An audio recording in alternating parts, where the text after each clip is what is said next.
Mon nom est Linda Leclerc et je suis fondatrice du Haha Sisterhood et de l'école du yoga du rire. Bienvenue dans l'élément joie, les balados qui font du bien et qui inspirent.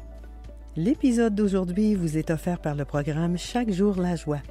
Et ce magnifique programme en ligne, vous le trouverez sur le www.bienheureux.com. Fernand Dansereau et moi, nous sommes devenus amis après le tournage de son film Le vieillage et le rire. Et il avait fait une petite place pour mon travail avec le yoga du rire dans ce premier volet d'une série de 3 films. Fernand fait partie de notre paysage culturel depuis fort longtemps et nous lui devons plusieurs séries télévisées marquantes et des films vraiment touchants. Je ne saurais pas trop par où commencer pour vous décrire son parcours. Ce que je peux vous dire, c'est qu'il m'inspire profondément et que son amitié m'honore au plus haut point. Au moment de notre rencontre, ce jeune homme de 90 ans se préparait à tourner un 3e film d'une trilogie sur le vieillissement, le vieillage et l'espérance. Je vous recommande de visionner ces 3 films qui font vraiment du bien et qui font réfléchir. Je vous laisse l'écouter. À vous les studios, Fernand. Je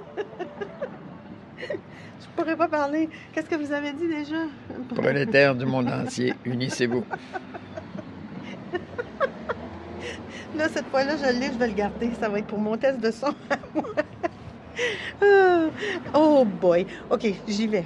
Aujourd'hui, je suis avec quelqu'un que j'ai rencontré, comment on dirait, c'est pas par hasard, hein? Non, c'était pas par hasard du tout. C'était un appel professionnel de ma part. Oui, c'est... Parce que je faisais un film sur le rire. Oui, c'est ça, mais il y a quand même presque 8 ans. Presque ça. 7 ou 8 ans. Et donc, Fernand était venu participer à une partie de ma formation d'animateur de yoga du rire. Et ça avait été fort drôle de voir sa réaction. Et de vous voir rire, ça avait été vraiment génial. Donc, bonjour Fernand. Bonjour.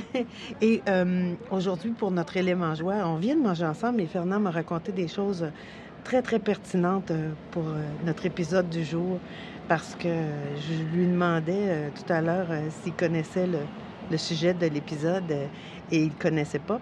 Et donc, on s'est parlé de choses ce midi qui étaient justement en lien avec l'élément joie.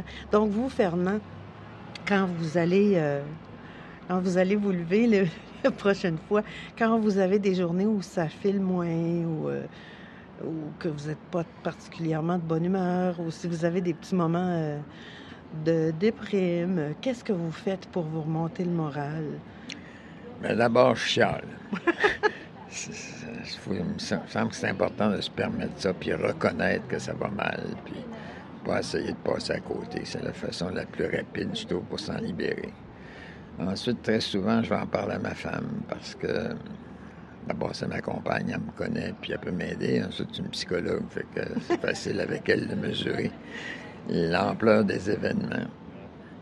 Puis, troisièmement, en général, j'ai pas besoin vraiment d'un bout de troisième, ça passe. Hein. Je passe à autre chose. Je travaille, je fais des choses, puis j'oublie au fond l'inconvénient qui m'achalait. À moins que ce soit une grande épreuve. Là. Si vous parlez d'un deuil ou d'autre chose, c'est d'autres choses. Non. Ça serait vraiment pas ça, parce que de toute façon, je l'ai dit cet hiver dans un billet de blog que j'ai écrit, quand on traverse des moments qui sont vraiment, vraiment, vraiment très, très durs, très difficiles, c'est correct de se donner la permission de rester là-dedans. Ah ouais. De garder un cœur joyeux, c'est quelque chose. D'avoir le sourire puis de rire, c'est une autre chose. Je trouve que c'est une espèce de... En tout cas, pour moi, c'est devenu une règle de vie. Il faut se donner le droit d'être ce qu'on est puis de vivre ce qu'on vit, tu sais. Tout à fait. C'est pas... Si t'es triste, ça sert à rien d'essayer de dire, il faut absolument que je sois dans la joie. Non, on est d'accord. Mais vous m'avez partagé quelque chose là, pendant qu'on mangeait tout à l'heure, là, puis ça, je trouvais ça intéressant. Et c'est vraiment, vraiment, vraiment pertinent. Ce que je te racontais, c'est qu'actuellement, je suis obligé de prendre une médication contre un problème que j'ai, la jambe impatiente. Puis l'effet secondaire premier de cette médication-là, c'est de déprimer. Alors, mon médecin disait, on va te donner des antidépresseurs pour compenser. Puis là, il aurait fallu des médicaments contre l'effet secondaire de l'antidépresseur. J'ai dit, non, on va pas faire ça comme ça. Alors, effectivement, ça se passe comme ça. Je prends ma pilule, puis le lendemain matin, quand je me réveille, en général, je suis déprimé. Et ce que je me suis dit, aujourd'hui, là, je vais essayer de créer quelque chose. N'importe quoi. Quelque chose, pas nécessairement quelque chose d'important, pas nécessairement quelque chose d'artistique, là. Créer, créer un coup de téléphone pour créer une amitié, créer un jeu, jouer avec un enfant, n'importe quoi. Ou effectivement, créer quelque chose. Créer quelque chose. Puis ce que j'ai constaté, c'est que la création, elle, apporte la joie. Assez rapidement, mon sentiment dépressif disparaît, puis je suis occupé par ce que je vais créer, puis ça me donne du fun, puis j'oublie, puis je suis correct après. Vous souvenez-vous, moi je me souviens dans votre documentaire Le vieillage et le rire, je ne sais plus c'est quelle personne qui disait, quand on a des projets, quand on a des choses qui nous tiennent à aller, dans ce temps-là, on est moins déprimé aussi. Oui, puis pour moi, ça a pris des dimensions philosophiques, ça. C'est que je pense qu'on est sur Terre pour faire ça, pour participer à la création de l'univers. Puis quand on a accompli son mandat, quand on fait de quoi dans le sens de ce mandat-là, la récompense de la joie vient toute seule. C'est naturel. C'est vrai que après avoir créé quelque chose, c'est plus qu'être content de soi. C'est un sentiment très particulier parce que c'est différent du plaisir ou du bonheur. La joie, là, il y a une espèce d'exaltation, les poumons enflent et tout ça.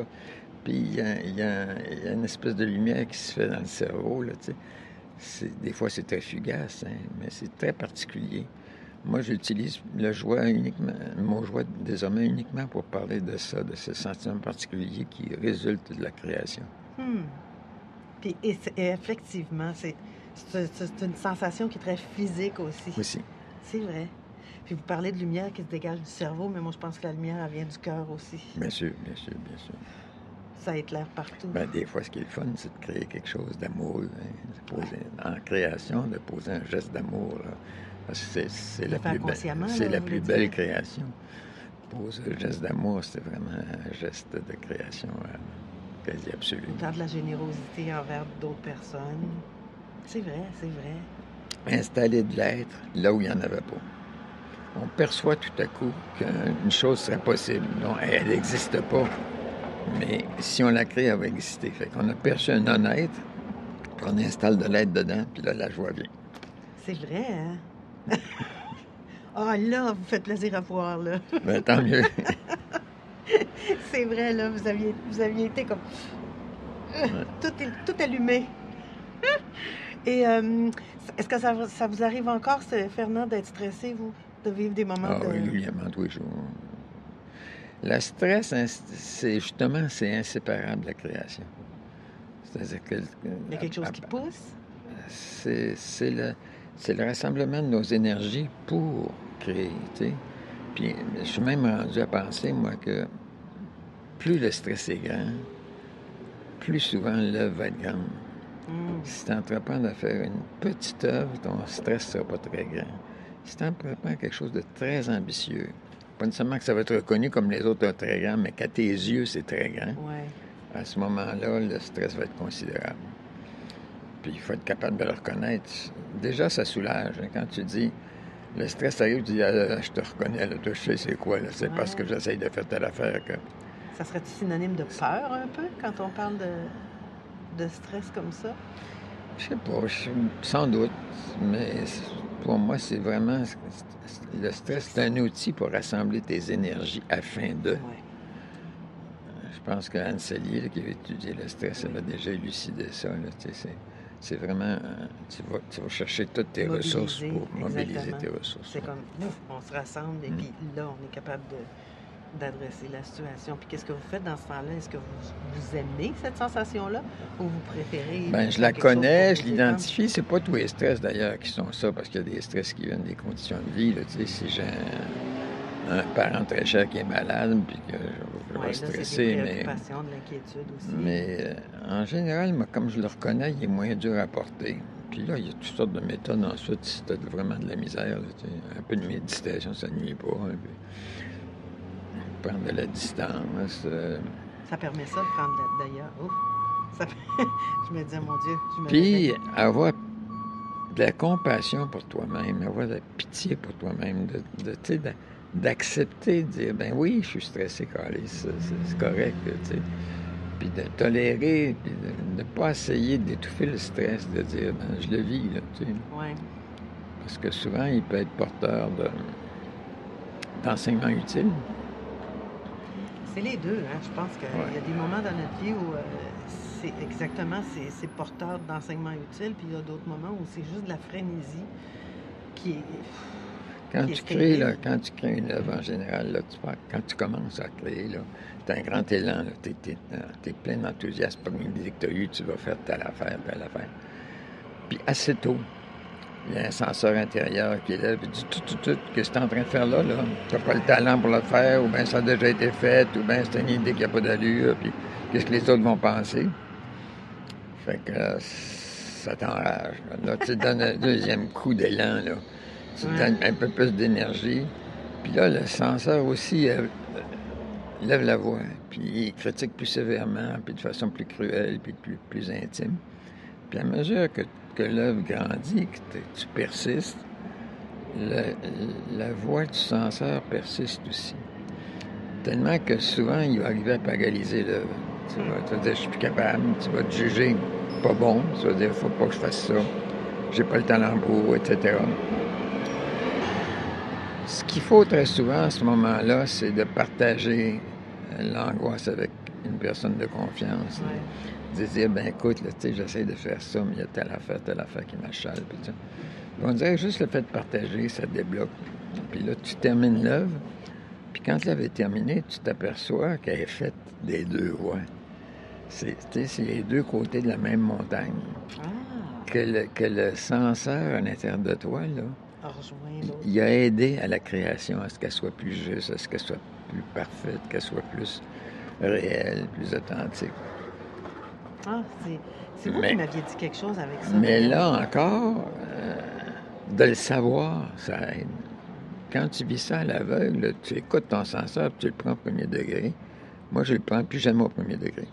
Quand il lève en dedans de moi, puis il lève tout le temps, là, je me dis, je te connais, toi. Je sais c'est qui. Je sais qu'est-ce que tu fais. Oui, je connais ton rôle. Fait que je l'écoute pas au premier degré, tu sais. C'est comme le petit doute. Oui, si elle va me dire tout que t'as pas le talent pour faire ça, là, qu'est-ce que tu es en train de faire? C'est qui, toi, pour mettre ça au monde, cette affaire-là? Oui, bien là, je vais me dire, ouais, mais tu parles de qui que je connais, là, qui penserait ça? Puis si je discute avec lui mentalement, là, tu sais. C'est une excellente idée, ça. Qui je connais qui pourrait me dire ça? Et qu'est-ce qu'on pourrait se parler tous les deux pour en discuter? C'est ça. Puis ça aide à dénouer un petit peu. Mais on ne se libérera jamais de l'angoisse pendant que la création s'accomplit parce que la création exige le moteur de l'angoisse. Oui, dans le fond, c'est une pulsion de vie aussi. Ouais, c'est correct d'avoir du doute. C'est drôle, je parlais avec une collègue cet hiver, puis je lui disais, parce qu'on parlait du syndrome de l'imposteur, là, que des fois, je me pose la question, voyons, qui je suis, moi, pour faire ça? Qui je suis pour aller dire ça aux gens? Puis, parce que je lui parlais de mon projet de livre, mon deuxième. Et puis, je lui disais, c'est drôle, hein, mais je réalise que j'ai l'impression que le syndrome de l'imposteur, c'est jamais les vrais imposteurs qui le ressentent. C'est toujours ceux, parce qu'elle me partageait quelque chose, puis je disais, mais doute pas de toi, c'est formidable, qu'est-ce que tu fais? Puis elle me retournait la même chose. C'est l'histoire du vieux comédien, du jeune comédien, hein, qui jouent ensemble dans la même pièce.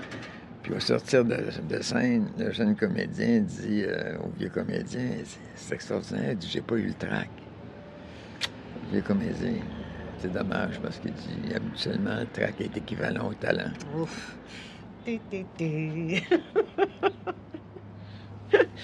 C'est que... Donc, vous, Fernand, ce que vous faites pour vous remonter le moral, vous vous mettez dans la création, vous décidez de créer quelque chose. Je me permets de chialer d'abord. Ah oui! Extrêmement important. Je me permets de chialer quand ça file pas. Vous vous privez pas de... Vivez ça pleinement, puis après... Je recours à la création surtout pour m'aider. Puis il y a aussi les outils habituels, l'amitié, l'amour de ma femme, etc. Oui, bien ça, c'est exactement ça. C'est sûr que c'est très, très précieux. Très, très, très précieux. Moi, je vous souhaite beaucoup de succès avec votre troisième documentaire qui se prépare. Moi, beaucoup de succès à toutes tes multiples entreprises. Oui, on se les souhaite. Ouais. Et longue vie, bonne santé. Un gros merci, Fernand. Merci beaucoup.